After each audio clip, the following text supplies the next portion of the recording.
স্তব্ধ একটি শহর। সেই শহরের একটি বাড়িতে বাস করত একটি পরিবার। পরিবার বলতে ছিল মামা, মামি আর দুই বোন। পরিবারের বড় মেয়ের নাম ছিল ইসফিয়া।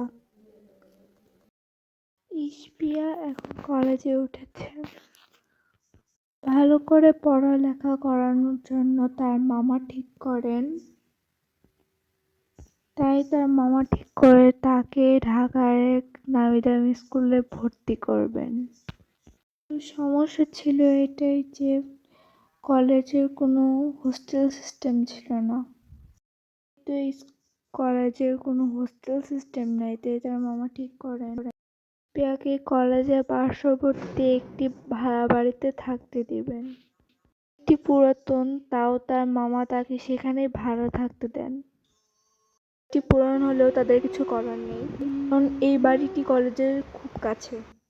তার দুইজন রুমমেটের সাথে থাকতো, তারা হলো রোজি আর ইনায়া।